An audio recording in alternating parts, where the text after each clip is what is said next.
6.3 지방선거 당일 용지 부족으로 투표소 앞에서 기다리던 유권자 일부가 결국 투표하지 않았다는 구체적 수치가 나왔습니다. 선거 효력등을 따지기 위한 선거 소청은 어제 기준 전국에서 130건 접수가 됐는데 그간 전례에서 인용된 경우는 거의 없었습니다. 자세한 내용 취재기자 연결해서 알아보겠습니다.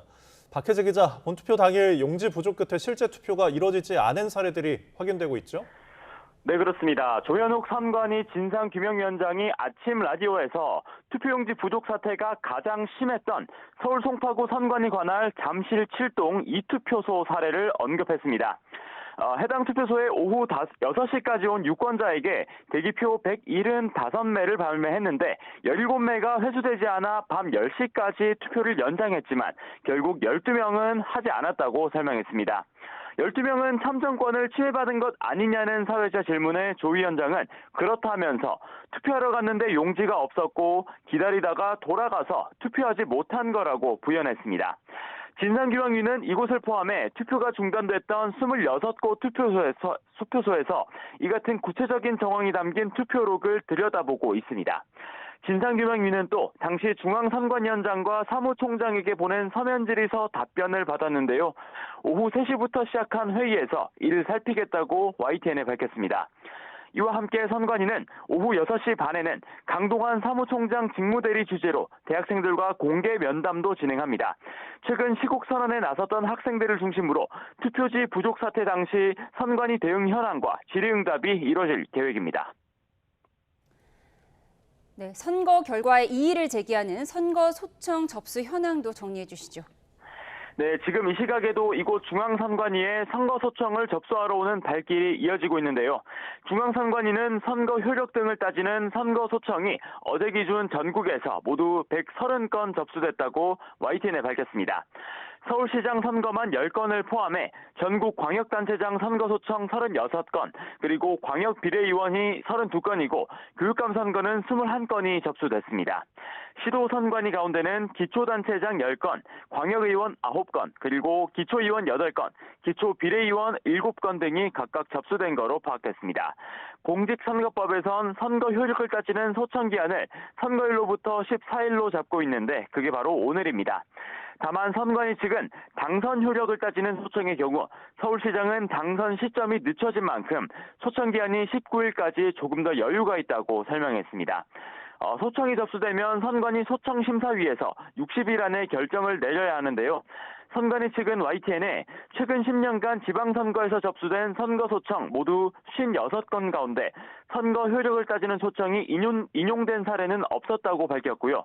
또 당선 효력을 따지는 소청만 충남 청양군의원 선거에서 1건 인용된 경우가 있었다고 설명했습니다. 지금까지 중앙선관위에서 전해드렸습니다. 잠실 개표소로 사용했던 올림픽공원 핸드볼 경기장에 대한 봉쇄 시위가 오늘로 13일째입니다. 네, 체육단체 업무 차질이 장기화하는 데 대한 우려가 나오고 있습니다. 취재기자 연결합니다. 배민혁 기자, 현재 상황 어떻습니까? 네, 서울 올림픽공원 핸드볼 경기장에 마련된 송파구 개표소 출입문을 막아선 시위는 지난 5일부터 오늘까지 13일째 이어지고 있습니다. 오전부터 참가자들은 경기장 주변 곳곳에서 부정선거, 재선거 등의 구호를 외치고 있습니다. 특히 어제 체육단체 진입을 두고 마찰을 빚었던 출입구 쪽에 참가자들이 몰렸던 모습도 볼 수 있었습니다. 오늘 오전 현장 상황을 점검하기 위해 민주당 천준호, 이모경, 전용기 의원이 방문했는데 일부 시위 참가자들이 반발하며 마찰이 빚어졌습니다. 이 과정에서 경찰 엄호를 뚫고 의원들에게 접근하려던 일부 참가자들이 제지당하기도 했습니다. 다만 민주당 의원들이 현장을 떠난 뒤에는 참가자들이 곳곳에 흩어져 구호를 외치는 등 지금까지 평소와 같은 모습입니다. 네, 오늘 체육단체의 진입 시도가 있을까요? 아직 진입을 시도할 시점이 정확히 결정되지는 않았습니다. 대한체육회 관계자는 체육단체들이 진입할 수 있도록 경찰에 매일 협조를 요청하고 있다면서도 언제 진입을 시도할 수 있을지는 알 수 없는 상황이라고 설명했습니다. 어제는 국민의힘이 중재에 나서면서 시위 참가자들이 길을 열어줄 것 같았지만 문 앞에 있던 참가자 한 명이 거세게 저항하면서 끝내 진입이 무산됐습니다. 이런 가운데 펜싱 국가대표 선수들은 장비를 빌려서 국제대회 출전을 위해 출국했고 이곳에 입주해 있는 체육단체들의 업무도 차질을 빚고 있습니다. 경찰은 앞서 경기장 출입구를 막고 있는 시위 참가자들에 대한 업무방해 혐의 수사에 착수했고 어제 체육단체 진입을 막은 여성들에 대해서도 수사할 예정입니다. 지금까지 사회부에서 YTN 배민혁입니다. 네, 국회도 나서고 있습니다. 국정조사 계획서가 내일 국회 본회의를 통과할 예정입니다. 네, 여야는 토론회와 의원총회를 열고 제도개혁 방안이나 선거 소청을 논의하는 등 관련 행보를 이어가고 있는데요. 국회 취재기자 연결합니다. 양동훈 기자. 네, 국회입니다. 네, 국정조사를 비롯해서 국회에서는 투표용지 부족 사태가 최전선 화두라고요. 네, 여야는 투표용지 부족 사태 진상 규명을 위한 국정조사 계획서를 내일 국회 본회의에서 의결할 예정입니다. 국정조사 출발을 앞두고 양당에서는 관련 움직임도 이어지고 있는데요. 민주당 국민참정권 수호를 위한 TF는 오늘 오후 국회에서 법학, 정치학 전문가들과 함께 토론회를 열고 선관위 개혁 방안을 논의했습니다. 민주당 천준호, 이모경, 전용기 의원은 봉쇄된 올림픽공원 핸드볼 경기장을 찾아 업무 마비 사태를 겪고 있는 체육회와 면담하고 시위대에 체육회 활동을 막지 말아달라고 호소하기도 했습니다. 국민의힘은 오후 2시부터 의원총회를 열고 선관위에 선거 소청을 제기하는 방안을 논의 중인데 장동혁 대표 등이 소청 제기 지역과 범위 등을 놓고 발언하는 것으로 전해졌습니다. 정점식 원내대표는 모두 발언에서 민주당을 향해 국정조사만으로는 한계가 있고 정권 인사권에 좌우되는 검경 합수론으로도 명확한 진상을 밝힐 수 없다며 특검을 수용해달라고 요구했습니다. 내일 출발하게 될 국조특위 위원장에는 오선인 국민의힘 윤상현 의원이 내정됐고 위원 18명은 민주당 9명, 국민의힘 7명, 비교섭단체인 조국혁신당과 개혁신당이 각각 1명씩 참여합니다. 이런 가운데 여야는 국회 하반기 원구성과 관련해 법제사법위원장과 정무위, 산자위 등 주요 경제상임위 위원장직을 양보할 수 없다며 맞서고 있습니다. 앞서 민주당은 18일, 그러니까 내일을 원구성 완료 목표 시한으로 제시했지만 이번 주에 협상을 마치기는 어려울 것으로 보입니다. 네, 민주당에서는 정청래 대표의 거취, 즉 사퇴와 연임 도전을 두고 시끄럽죠. 네, 정청래 대표는 오전 최고위원회의에서 일부 언론이 언급하는 친청파와 친석파는 악의적 갈라치기에 불과하다고 말했습니다. 자신은 당원파고 개혁파다. 민주당은 모두 이재명 정부의 성공을 바라는 친명이라고 강조하며 당내 분열 논란 질화에 나섰는데요. 하지만 비당권파 강득구 의원은 대통령이 달리는데 당대표 등은 브레이크를 밟고 있지 않았는지 묻는다며 정 대표를 직격했습니다. 이기현 의원은 SNS에 여당 대표는 억울하거나 아쉬움이 남더라도 정부 성공을 위해 한 걸음 물러설 수 있어야 한다며 직접적으로 불출마를 요구했습니다.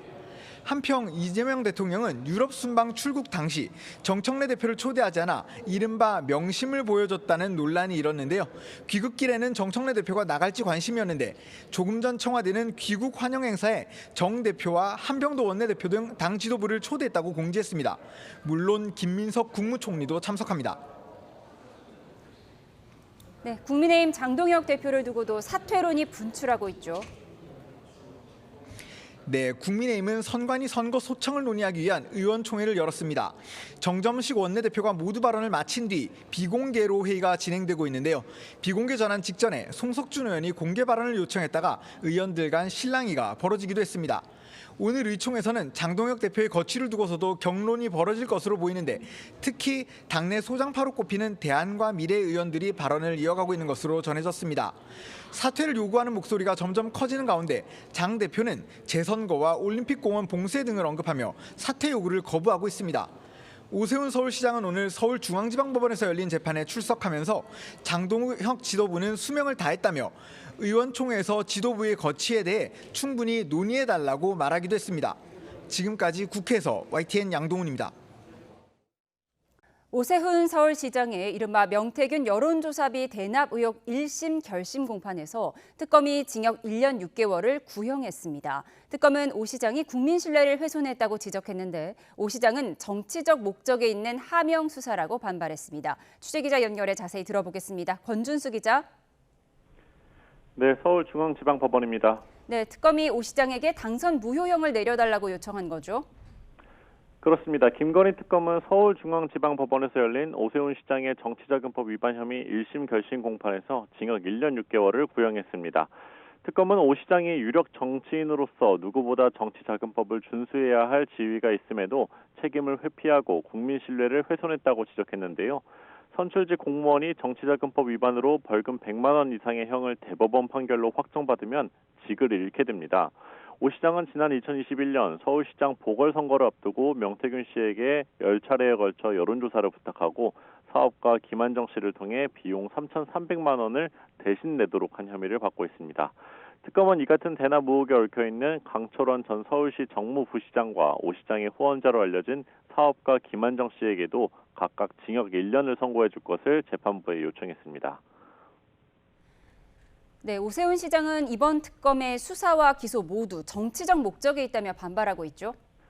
그렇습니다. 오 시장은 오늘 오전 법원에 출석하면서도 특검을 향해 날선 비판의 목소리를 냈습니다. 직접 들어보시겠습니다. 정해진 각본대로 움직인 하명 수사였고 정치적 목적이 만들어낸 하명 특검이었으며 지방선거 일정에 맞추어서 특별히 기획된 하명 기소였습니다.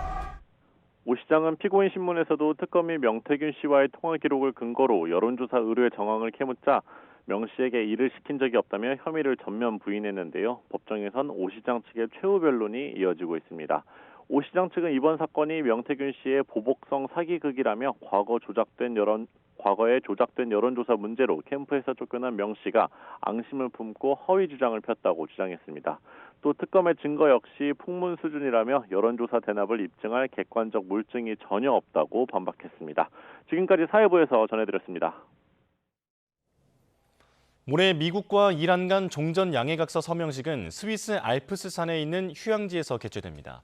이란은 양해각서 체결과 동시에 본 협상에 돌입한다고 밝혔지만 핵 문제는 당장 다루지 않을 거라고 선을 그었습니다. 권준기 기자입니다. 루체른 호수가 한눈에 내려다보이는 알프스산의 절경. 미국과 이란이 종전 양해각서를 체결할 비르겐슈토크 리조트입니다. 원래 국제기구가 모여있는 제네바가 서명식 장소로 검토됐지만 일반인 접근이 어려워 보안과 경호에 유리한 이곳 리조트로 최종 낙점됐습니다. 제이디 벤스 미국 부통령과 갈리바프 이란 의회 의장이 양해각서에 서명할 것으로 보이는 가운데 프랑스에 머물고 있는 트럼프 대통령은 본인이 직접 참석할 가능성도 배제하지 않았습니다. 이란 외무장관은 양해각서를 체결하는 19일 곧바로 본협상에 들어간다고 밝혔습니다. 전쟁 종식과 호르무즈 해협 개방, 이란 동결자금 해제와 재건 문제 등을 본격적으로 다루겠다는 겁니다. 다만 핵심 쟁점인 핵 문제는 2단계 협상 의제라며 추후 논의할 거라고 설명했습니다. لغو تحریم‌ها تصمیم‌گیری خواهد شد و ما به جمع‌بندی نهایی خواهیم رسید. این مسیر ما در مذاکرات است. 이란 내 강경파가 핵 포기 불가를 외치며 반발하고 있지만 이란 정부는 양해각서가 공개되면 이란의 승리가 입증될 거라며 자신감을 보였습니다. این زیاد شفاف منتشر بشه به نفع ماست و شما خواهید دید در آمریکا چقدر حمله میشه به اونا. چرا منتشر نمیشه؟ حالا هر موقع اعلام رسمی شد بعدش منتشر میشه. 이란은 호르무즈 해협 통행료를 징수하겠다는 뜻도 굽히지 않고 있어 60일간 협상이 순탄치 않을 거란 관측이 나오고 있습니다. YTN 권준기입니다.